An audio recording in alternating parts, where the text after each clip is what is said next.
You know, about maybe 5, 6, 7 years ago, I heard a phenomenal testimony on YouTube about two U.S. soldiers that got murdered.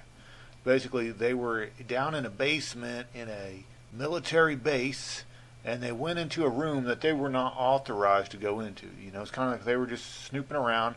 They went into this large room, and what they found was modern day guillotines. And they freaked out and they started telling people. And within, I don't know, a short period of time, they both wound up dead. And that story got onto the internet. I clearly remember it. But their shocking story is not the only one talking about military bases and guillotines. Why are modern guillotines on military bases throughout North America? Maybe because they plan on killing us. This story comes from a Christian truck driver that delivered a shipment. He happened to look inside of his semi-trailer and probably got the shock of his life. He was delivering modern-day guillotines to a Marine base in Billings, Montana. There is no doubt in my mind that guillotines are being stored in selected military bases. In fact, I absolutely believe that 1 out of 10 U.S. soldiers are wicked, murdering criminals that would have no problem with murdering you and me and the guy down the street. They would have no problem. And there's even bizarre stories about prisoner boxcars, rail cars that have shackles already built into the floors of the boxcars.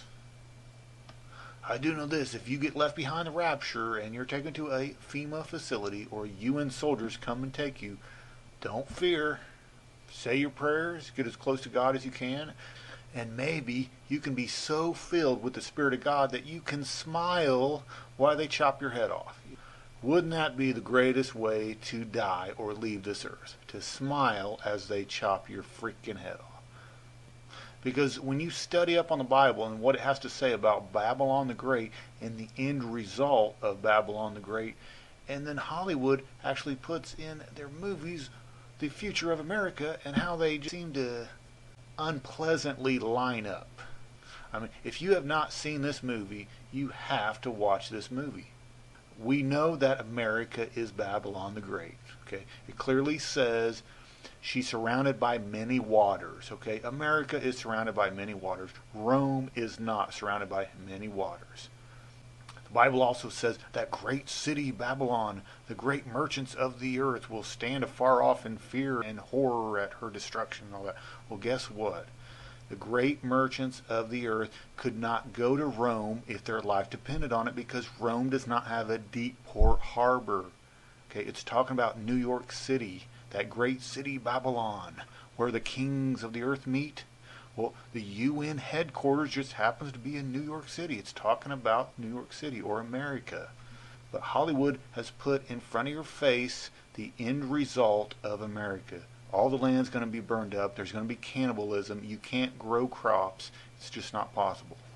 The only way to survive is if you have a powerful anointing where you can pray over empty pots and you have food, and you can pray over empty water jugs and you have water. That's the only way you're going to survive. But what I wonder is actually going to kill you with the guillotine.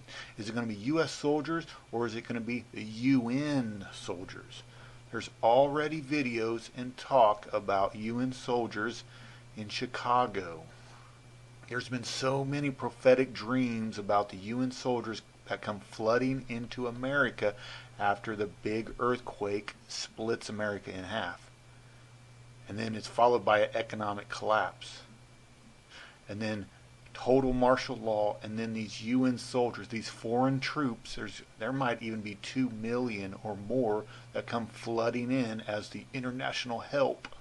And they're going to be the ones that most likely try to take your guns or try to take you to FEMA facilities. That's when the shooting is going to occur. There's been other people that have had these dreams and visions where they see fighting against the government right before Russia and China and its allies attack America. And we know it's going to be an antichrist-like government during the time of the invasion. So when you start putting all these together, you can see that it most likely will be under an Antichrist-like martial law scenario right before the attack. And the Antichrist government that people see that it's going to be set up, if you want to get a shocking revelation, come over here to YouTube, type in like Dream Vision Obama Returns to Power, and then you can find this video. Prophetic dream reveals Obama returning to power with Sister Beverly. When you start it at about 1 hour and 27 minutes. Now, I've listened to this 3 times, all the way through, from an hour 27 all the way, like 2 hours or whatever. But you want to get a shocking revelation, go check out this video. Now, what's so funny about the video, the Lord never told her that Obama is the Antichrist. She just assumes that he is. She had in the vision or dream, she saw where Obama is standing by this very large throne, this evil throne, and it even says Osiris, which is another name for Nimrod.